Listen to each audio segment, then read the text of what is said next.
Mirëmbrëma miq, ne sonte do cillim një histori të veçantë, një çift që ndan jo vetëm jetën, por edhe profesionin dhe misionin për të kujdesur për të tjerët, janë bashkë në familje edhe në punë, por si është kur burri dhe gruaja punojnë çdo ditë krah për krah njëri tjetrit, a e forcon kjo lidhjen apo e vën në provë?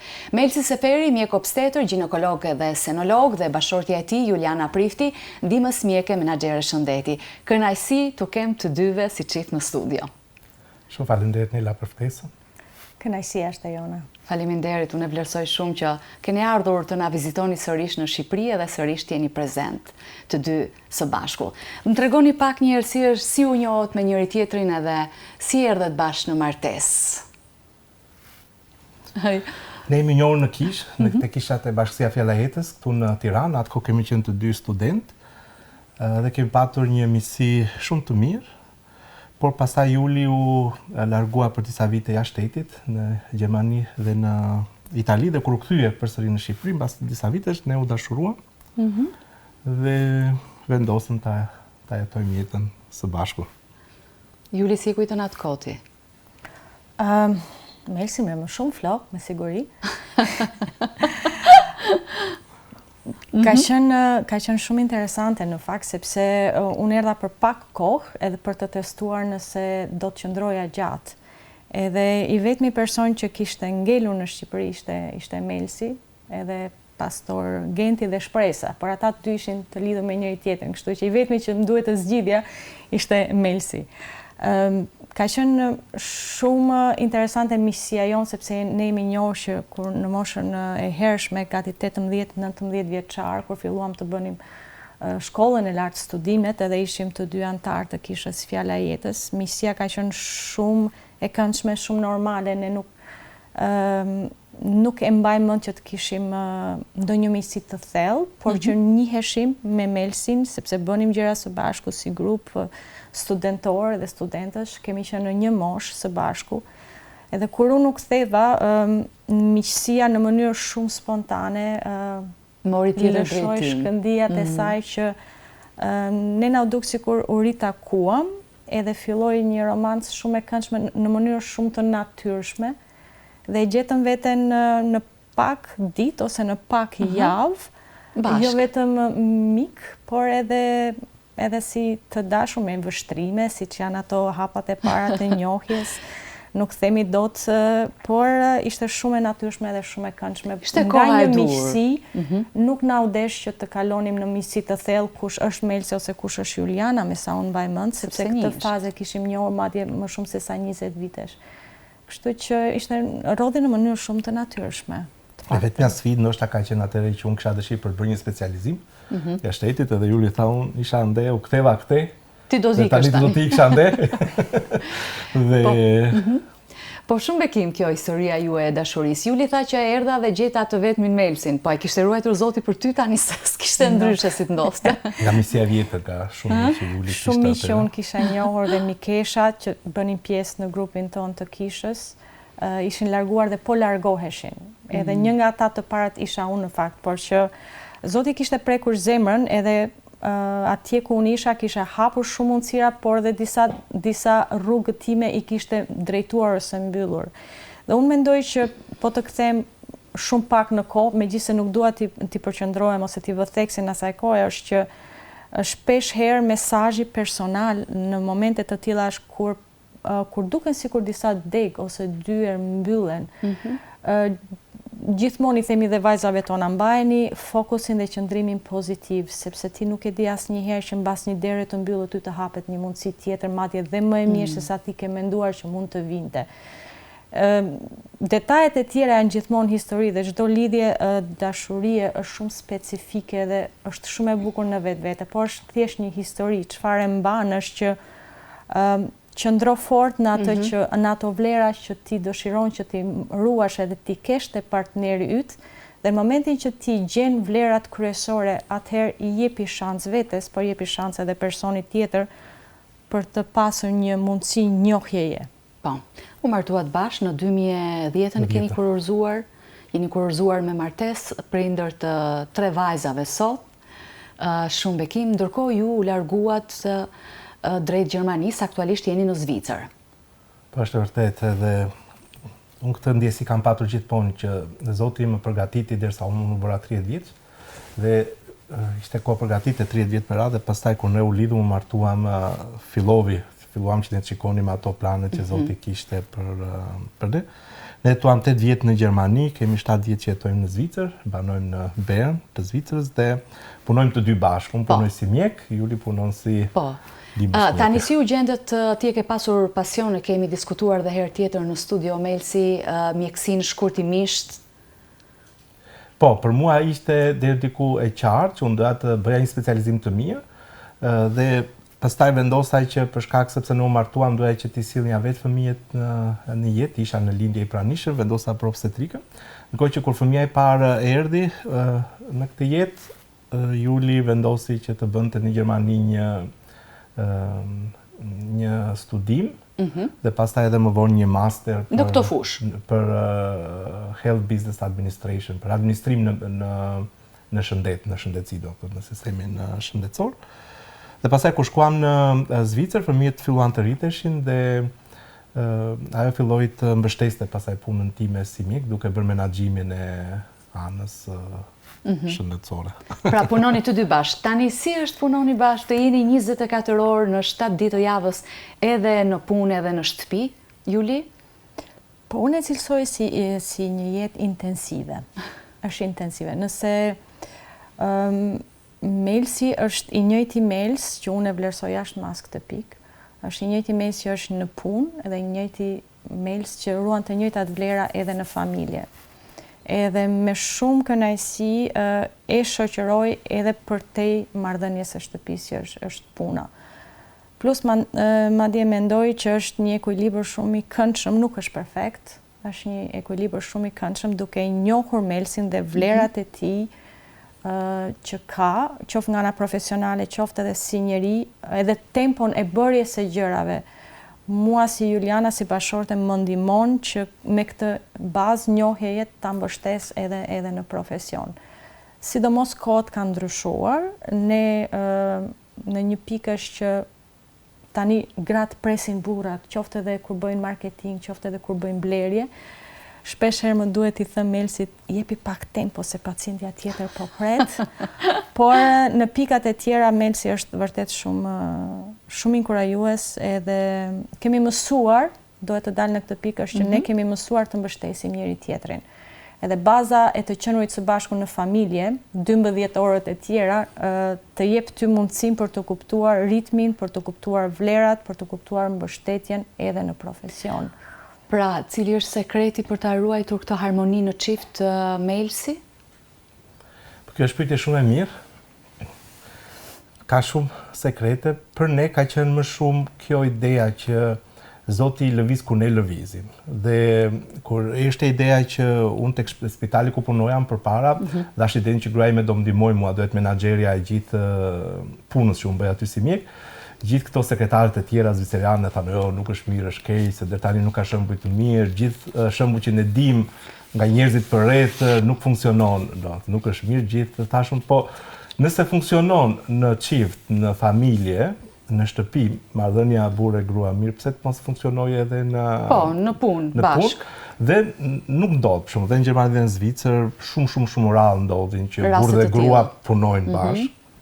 Edhe thamë ne po e provojmë, jo se po provonim Zotin, por që po e vëmë mirë në provë dhe ajo që unë kam kuptuar nga jeta është që Zoti tha kur krijovi Adamin që do i krijoj një grua që do jetë bekim për të, domethënë. Dhe po ta shikosh 99.9% të gjithë suksesit që ndoshta ne Zoti na ka dhënë si familje, jo në kuptimin njerëzor, sepse suksesi varet se e përkufizon, por është gjithmonë gruaja, domethënë është gjithmonë Juli është ajo që ka qenë nga brapa, nga që gratë janë menaxhere më të mira dhe parimi në Bibël është kështu që Pali thot Timoteut që kur ti të vendosësh një drejtues në kish, një plak në kish, se Pali pa ndjente që po ikte në atë kohë dhe po jepte ca rregulla, ca kështu rregulla praktike. Duhet që ata duhet të jenë në fillim Zotin atestonë në familje, domethënë duhet që ata të rrisin mirë fëmijët e tyre, duhet të kenë fëmijë Do thotë që kur njeriu drejton siç Perëndia dëshiron në familje, atëherë mund të drejtojë edhe në shoqëri, mund të drejtojë edhe në kishë, për shembull. Dhe për shkak sepse ne Zoti na bekovi me dashurinë që na dha për njëri tjetrin, dashuri gjithmonë na ka mbajtur fort dhe kuptuam që gjëja më e mirë është që nëse funksionon në çift, në familje, pse jo edhe në biznes ose në punë së bashku. Apo jo. Është vërtet. Është vërtet. Tani, ne e dim që çiftet përkryer nuk ka. Por me aq sa unë ju njoh dhe nga mënyra se si ju po komunikoni, unë mund të dalloj tek ju disa nuanca të komunikimit, të mbështetjes që keni njëri për tjetrin, edhe sigurisht që gjitha këto pika vlejnë për ta ruajtur marrëdhënien, qoftë edhe në punë, qoftë edhe në shtëpi, por a jepni pak kohë cilësore njëri tjetrit, jo duke thënë, po ne bashkë kishim punë, bashkë kemi në shtëpi, si e gjeni këtë balancën për të kaluar kohë bashkë qoftë edhe me vajzat? Po, kur kemi ardhur në martesë, nuk ka qenë e lehtë, sepse menjëherë pas në vitin e parë lindi Ana, vajza e parë, pastaj lindi Gloria, vajza e dytë dhe Victoria pas një viti e gjysmë. Kështu që jeta me fëmijët ka qenë shumë intensive. Ne na u desh menjëherë mbas martesës të shkëputeshim nga Shqipëria, të krijonim një jetë të re me një intensitet të ri, nuk ka qenë e lehtë. Të dy hym në një marrëdhënie dhe duke vënë prioritet familjes edhe njëri tjetrit, kjo e rriti intensitetin e bërjes së gjërave së bashku. Çfarë na ka ndihmuar ne që të mësojmë të kujdesemi për njëri tjetrin, të mësojmë edhe të mbështesim njëri tjetrin. Kemi vënë re që të hysh në një martesë shpesh je i papërgatitur. Ne kemi mësuar me njëri tjetrin, kemi gabuar me njëri tjetrin, pa dashur kemi lënduar njëri tjetrin.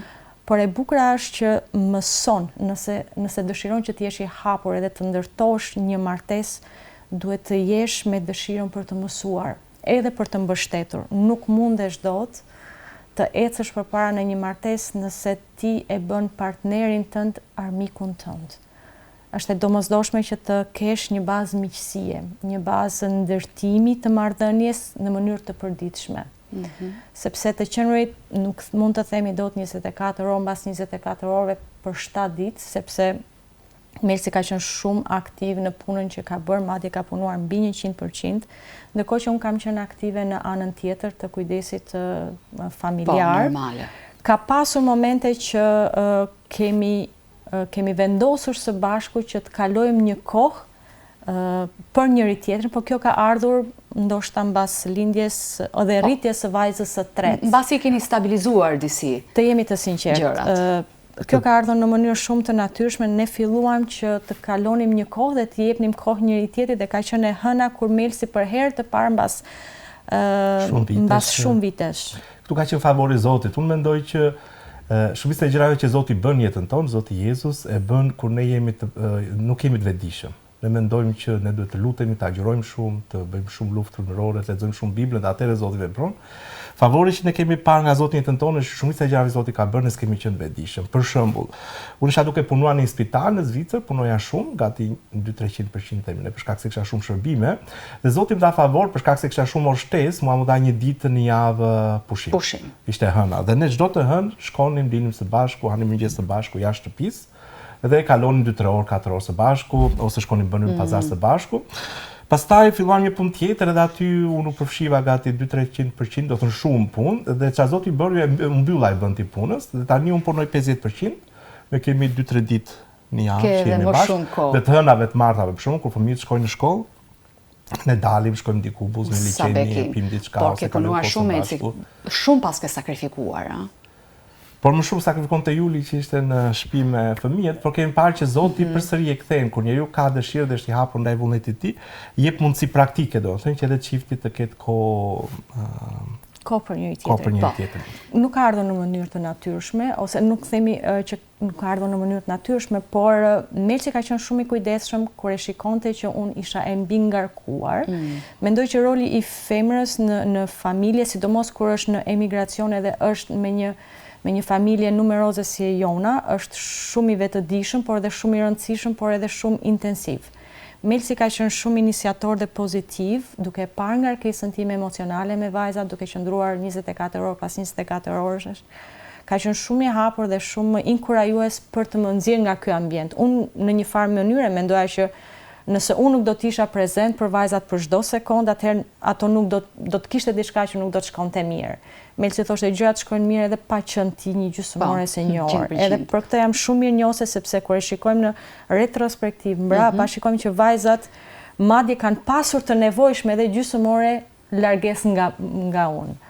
Po, si ka ndikuar besimi krishter në martesën tuaj, po edhe në profesionin tuaj, në punën tuaj, Melsi?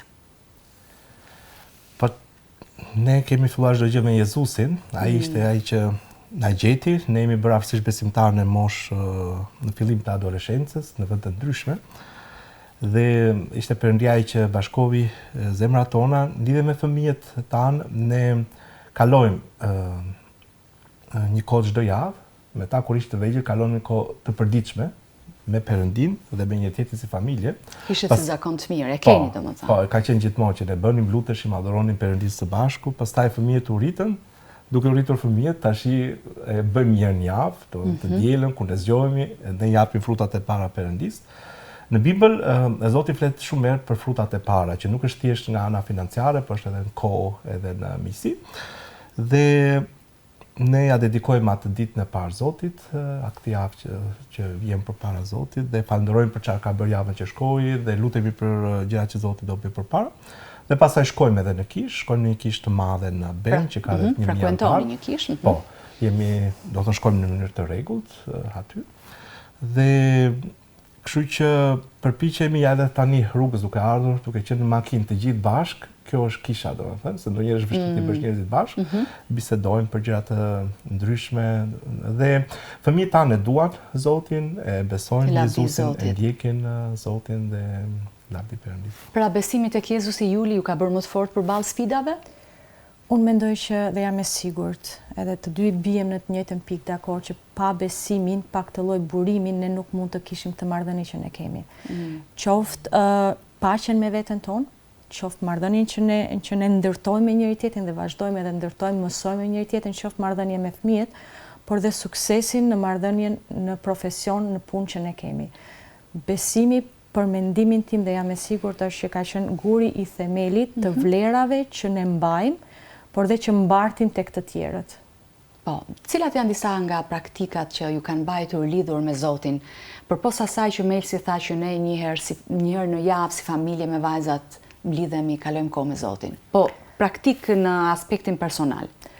Shumë interesante, unë këtë e kam marrë nga Melsi, ti jam e sinqert, është që ne fillojmë ditën si Melsi, si unë e fillojmë duke lexuar Biblën edhe pastaj pim kafen. Po. Edhe kjo është kohë personale, që do thotë Melsi ka rutinën e tij personale, lexon Biblën edhe kohën e meditimit. Të njëjtën gjë bëj dhe unë, por në mënyrë personale. Në fillim, unë nuk e kam pasur këtë kur kam qenë student ose kur e kam pas besimin e ri. Por me shkëputjen, më desh të bëja Zotin partnerin tim kryesor, në mënyrë që çdo barë, çdo vështirësi, çdo lloj emocioni, unë ta hidhja tek Perëndia dhe jo direkt tek Melsi. Sepse është e nevojshme, është njerëzore që ne të kemi nevojë për një burim, që është më i fortë se sa dëshira jonë, se sa vlerat që ne kemi, në mënyrë që kur shkojmë, qoftë tek partneri, qoftë tek fëmijët ose qoftë në profesionin tonë, ne të vim të shkarkuar nga çdo lloj energjie. Unë këtë e kam parë shumë pozitive, e kam rrëmbyer nga Melsi, edhe kjo është rutina jonë. Gjatë ditës ne e kemi bërë Zotin pjesën tonë.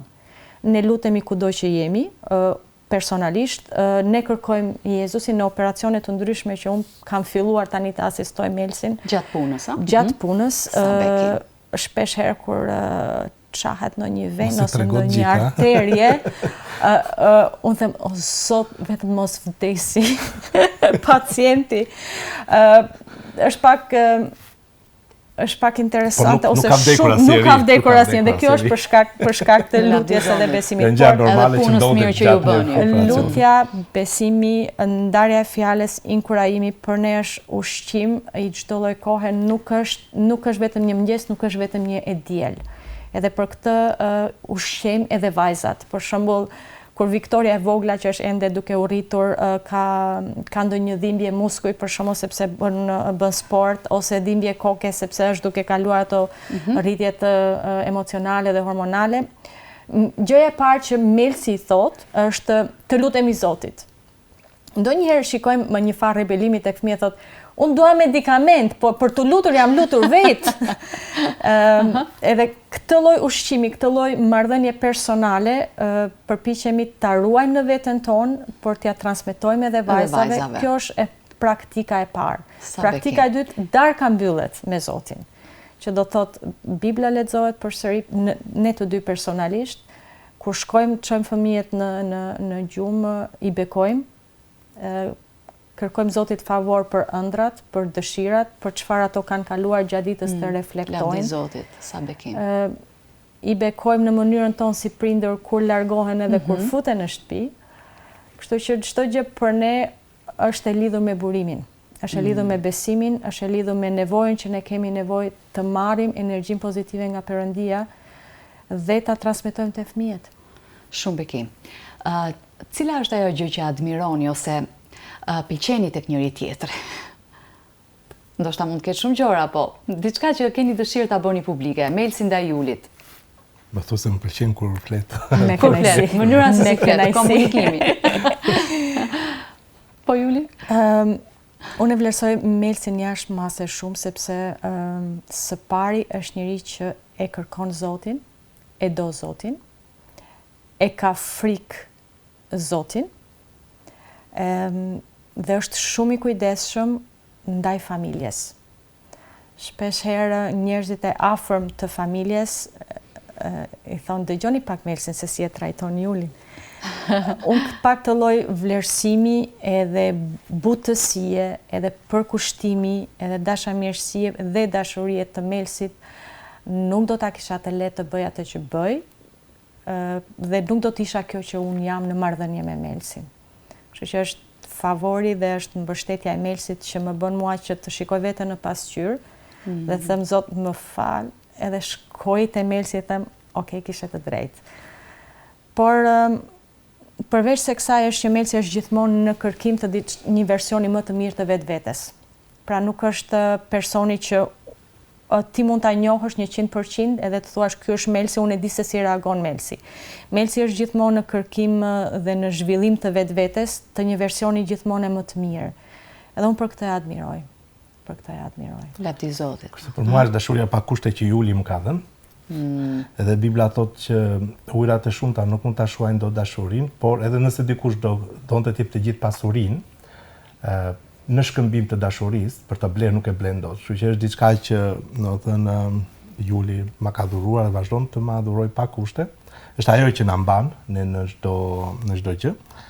Dhe për t'i thënë përgjigje një pyetje që edhe ju përmendën përpara, që kush është sekreti, është që në botën që ne jetojmë perëndimore është që maksimumi që njerëzit arrin është me 50%, domethënë. Ti krijon një familje si burrë dhe grua, por ti ke jetën tënde, grua ka jetën e saj, ti ke shoqërinë tënde, grua ka shoqërinë e saj, fëmijët kanë shoqërinë e tyre. Dhe kjo është sfida që ne hasim dhe ne po kuptojmë që me Perëndin është e mundur 100%, domethënë, që nuk është se është me detyrim, por është ti edhe mund të kalosh kohë bashkë Zoti bën të mundur që ti të punosh më pak dhe të keni kohë, ne kemi më shumë kohë për njëri tjetrin tani. Ne mund të gjithë paret, gjithë rrogat i kemi bashkë në një llogari bankare, nuk është se ajo ka do të thonë paret e saj. Edhe kështu duhet funksionojë në fakt në një çift. Në një çift. Dhe edhe kur punojmë, gjithë gjërat që i planifikojmë ose një vendim që duhet marrim, i marrim gjithmonë bashku. Në pyes Julin, Juli thotë pyes mendimin, por ti ke fjalën e fundit dhe për punën e saj, unë i them që ky është mendimim, por ti ke tani fjalën e fundit dhe ajo vendos vetë, ne respektojmë njëri tjetrin, domethënë nuk është se dhe nëse ajo nuk ndihet mirë tek puna e saj, për shembull, mund ta lërë, mund të bëjë një punë tjetër që ajo dëshiron, por gratë janë menaxhere më të mira, edhe Zoti thotë që është koha e menaxhimit. Ne si burrat jemi të drejtuar në një pikë, kurse gratë kanë në kontroll shumë gjëra njëkohësisht, edhe tani Për shkak se ne po punojmë në 2-3 spitale ndryshme në Zvicër, gati 4 klinika ndryshme, dhe unë pa Julin nuk doja dilja dot. E pranoj Juli më në fund Melsi këtë publikisht. Melsi thotë është një ndihmë me leveli. Lavdi Zotit. Është një ndihmë. Atëherë me çfarë po dëgjoj për Melsin Juli ti e bekim dhe Ana Silvas. Melsi ti e bekim për bashkëshorten tënde. Unë gëzohem dhe kënaqem kur shoh çifte të tilla dhe shembuj të tillë. Nuk them që nuk ka, por do të dëshiroja të kishte edhe më shumë. Kush është më i qetë në situata të vështira? Doja ta dija edhe këtë. Juli. Juli është më e qeta. Melsi është më i qetë në familjen, marrëdhënie me vajzat. Të paktën këndvështrimi im personal. Për shkak sepse unë kaloj shumë kohë me vajzat, edhe deri diku si nën, ndonjëherë më konsumohet energjia. Kur Melsi vjen, më duket sikur është polici mirë edhe ai polici keq, domethënë dikush bëhet më pozitiv, dikush bëhet më negativ, por favori është që Melsi është që mua përsëri më pëlqen është që ai keni pyetur mamin për këtë gjë ose çfarë ka thënë mami për këtë gjë, sepse kemi parë ndonjëherë një manipulim të vogël. Ndërkohë që në punë është e vërtet që më duhet mua ta qetësoj pak Melsi në disa raste përballë presionit sepse presioni është shumë i madh, është i vërtetë, edhe ne kemi të bëjmë me sidomos me raste të veçanta, shumë herë dhe të komplikuara që kërkojnë jo thjesht llogaritje matematikore, por kërkojnë një vetë kontroll, një marrje vendimi shumë të shpejtë që ka të bëjë edhe me punën në grup, që jo gjithmonë gjërat funksionojnë si do doje të funksiononin. Pra ne jemi pjesë e një grupi më të madh, nuk është se punojmë vetëm, por pjesë e një grupi më të madh. Patjetër stafi. Që shpesh herë teknologjia bën vonesat e saj, kur nuk shkon për shembull në një kompjuter, nuk hapet në kohën e duhur, ndonjë letër nuk shkruhet në mënyrën e duhur, aty the Melsit, okay. Unë merrem me të, ti shiko punën tjetër. Kështu që mendoj që kompensojmë deri diku mirë njëri tjetrin, nuk jemi çifti absolutisht perfekt, por punojmë për të krijuar një farë harmonie, edhe punojmë çdo ditë dhe me vetë dije. Nuk e marrim asgjë të mirëqen tek njëri tjetri. Melsi është shumë i kujdesshëm në tonin që komunikon me mua. Po ka përgjegjësi për jetën njerëzore në punë, gjithsesi. Është e vërtetë, edhe e bën me një vetdije të plotë edhe me një kujdes shumë të veçantë. Kur kemi qenë të fejuar, edhe ka qenë një mjek i krishterë nga Amerika, me origjinë nga Anglia, edhe ai unë e njihja pak, jo shumë. Dhe vinte herë mbas here në Shqipëri, dhe kur mori vesh unë fejuam, na ftovi për darkë, dhe duke ngrënë darkë aty, më tha mua nga eksperienca ime, tani jam të jetë një 90 vjeç, atëherë ka qenë 75, ndonjëri me shumë eksperiencë, tha që zakonisht gratë kanë të drejtë. Usually they are right, tha ai domethënë. Edhe ishte mish na tha në kohën e dur, sepse gjatë viteve kemi kuptuar këtë që zakonisht gruaja ka të drejtë, domethënë, edhe kemi qeshur me njëri tjetrin. Kështu që Lavdi Zotit. Zoti është i mirë, ka çuar miqt e dur në kohën e dur dhe ruan kujdeset për fëmijët tanë, edhe dëshirën më e madhe është që nëse ne bëjmë diçka, ai të mund të marrë lavdi përmes asaj që ne bëjmë. Amen. Unë kam edhe një pyetje që ndoshta edhe ata që po na ndjekin mund të thonë pse Nelas po e bën këtë pyetje. Dhe shumë bekim jeni për vendin ku po punoni në Zvicër, një mjek me profesion të tillë, i talentuar, së bashku me bashkëshorten tënde në krah, po ne jemi pak xheloz. Ne duam një çift si ju të shërbejnë në Shqipëri. A i keni zemrën për Shqipërinë? Me patjetër. Ne po vim gjithmonë e më shumë në Shqipëri. Ishim rreth 7 vite që ne nuk ishim ardhur për shkak se fëmijët ishin të vegjël. Por e shikojmë Shqipërinë, vendin ku ne patjetër që do të kthehemi dhe jemi duke u kthyer në mënyrë praktike. Melsi është duke bërë hapa praktik për të ushtruar profesionin e tij në Shqipëri. Të dy së bashku jemi edhe menaxher karshi profesionit, edhe një firme e cila ofron shërbime mjekësore, por edhe këshillim edhe sugjerim të personelit mjekësor se si ata të lëvizin nga Shqipëria në vende të Europës dhe sidomos në Zvicër. Dhe për këtë ndërmjetësim jemi duke kontaktuar personel të caktuar, gjithmonë më shumë, të jemi të sinqert, jemi duke pritur që fëmijët të krijojnë një farë pavarësie në moshë edhe në profesion, ndërkohë që Shqipëria është vendi ynë. E keni zemrën këtu? E kemi. Praktikisht, ne po presim që të marrim pasaportën shqiptare, për shkak se ne dorëzuam për të marrë pasaportën gjermane, për shkak se në atë kohë Gjermania nuk e lejonte dy në shtetësit. Por tani e Tani lejon. kemi marrë dekretin nga presidenti, kemi mbi një vit që presim për këtë gjë, dhe duke marrë pasaj në ditët, javët, muajt në vazhdim pasaportën shqiptare. Është thjesht çështje kohe. Atëherë kemi të drejtë që të bëjmë njohjen tek urdhri mjekut të këtyre dokumentave që unë të... Për të vendosur, për të transferuar këtu me kështu punën. Lavdi Zotit. Në përfundim të kësaj interviste do doja shumë ta vazhdoja biseden me ju, se jam duke shijuar. Lavdi Zotit për këtë. Shkurtimisht, çfarë do t'i thonit gjithë secili prej jush, dikujt që nuk e njeh Jezusin?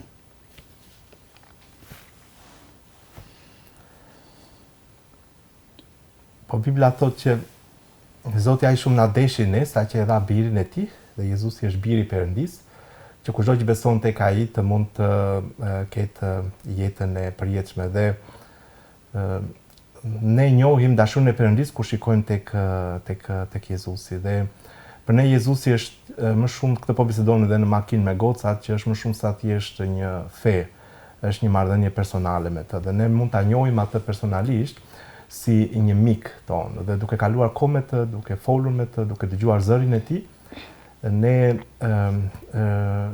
rritemi në miqësinë, në misime të nga dita në ditë, dhe ai mezi pret që çdo personi të shfaqet. Nëse ti nuk e njeh Jezusin, lutju atij, kërkoj atij, thoj Zot, unë dua të besoj tek ty, dua që ti të më shfaqesh, dua të të njoh ty. Dhe ai pasaj do gjej mënyrat e duhura, njerëz të dur për të ardhur në jetën tënde, për të folur me ty, për të zbuluar veten e tij. Dërsa unë personalisht në lidhje me temën, le të bëjmë Jezusin, edhe ashtu çdo ditë ta bëjmë Jezusin pjesë të marrëdhënies tonë. Ne rritemi duke hyrë në një marrëdhënie, dhe është shumë e domosdoshme që të rritemi, mos të ngelemi fëmijë në një marrëdhënie, dhe le të therasim Perëndin, le të therasim Jezusin për çdo lloj këshillimi, për çdo lloj sugjerimi në marrëdhënie. Marrëdhënia në çift është një rrugtim që kërkon një përkushtim dhe gjendesh përballë sfidave të cilat e vetëm nuk mund t'i përballosh dot. Ne kemi nevojë për burimin e forcës, të këshillimit, të mësimit, të mbështetjes për të bërë që marrëdhënia të funksionojë. Lavdi Jezusit. Lavdi Zotit për ju. Edhe unë ju uroj dashuri të përjetshme, shëndet e shumë suksese në punën, familjen tuaj. Ju jeni bashkë me një besim tek Jezusi, bashkë si familje, bashkë në punë, kështu që gjithat mirat për ju. Faleminderit. Shumë faleminderit për ftesën edhe për mundësinë për të folur. Shumë faleminderit. Ndërkohë, kur dashuria e profesionit pra ecin së bashku, krijohet një ekuilibër i bukur mes zemrës edhe përkushtimit. Ne falenderojmë Melsin edhe Julianën që na treguan se si mund të ndërtohet një jetë edhe një mision i përbashkët, mbi të gjitha një besim në Jezusin. Rikthehemi pas pak në studio.